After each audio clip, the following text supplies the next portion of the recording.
أعوذ بالله من الشيطان الرجيم. بسم الله الرحمن الرحيم.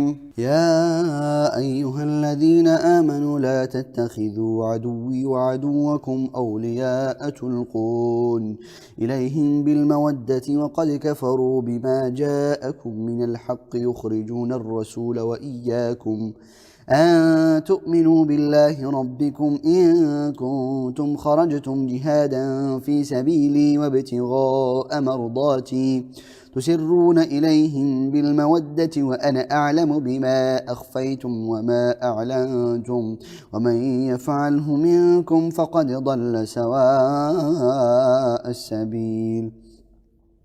إن يثقفوكم يكونوا لكم أعداء ويبسطوا إليكم أيديهم وألسنتهم بالسوء وودوا لو تكفرون.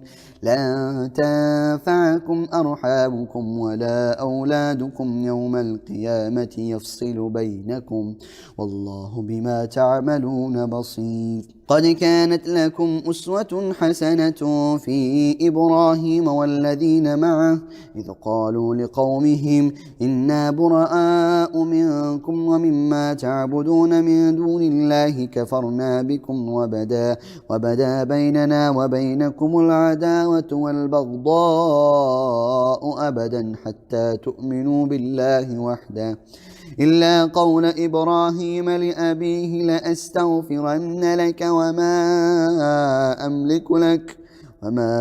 أملك لك من الله من شيء ربنا عليك توكلنا وإليك نبنا وإليك المصير. ربنا لا تجعلنا فتنة للذين كفروا واغفر لنا ربنا إنك أنت العزيز الحكيم. لقد كان لكم فيهم أسوة حسنة لمن كان يرجو الله واليوم الآخر ومن يتول فإن الله هو الغني الحميد.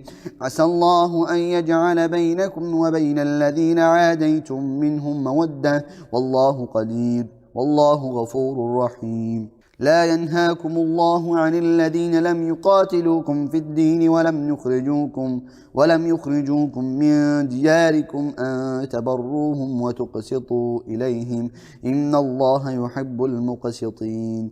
إنما ينهاكم الله عن الذين قاتلوكم في الدين وأخرجوكم من دياركم وظاهروا على إخراجكم أن تولوهم ومن يتولهم فأولئك هم الظالمون. يا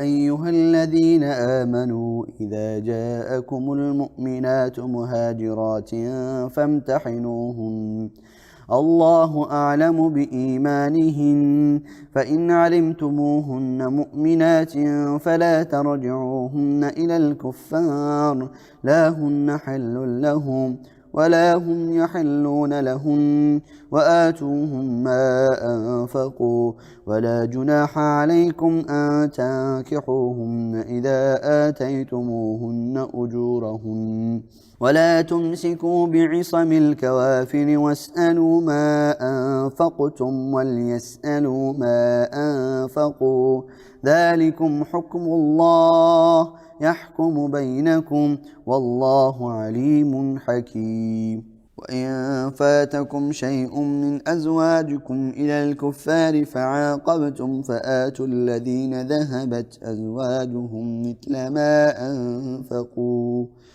واتقوا الله الذي أنتم به مؤمنون. يا أيها النبي إذا جاءك المؤمنات يبايعنك على ألا يشركن بالله شيئا ولا يسرقن ولا يزنين ولا يقتلن أولادهن ولا يأتين ببهتان يفترينه بين أيديهن وأرجلهن ولا يعصينك في معروف فبايعهن واستغفر لهن الله إن الله غفور رحيم. يا أيها الذين آمنوا لا تتولوا قوما غضب الله عليهم قد يئسوا من الآخرة كما يئس الكفار من أصحاب القبور.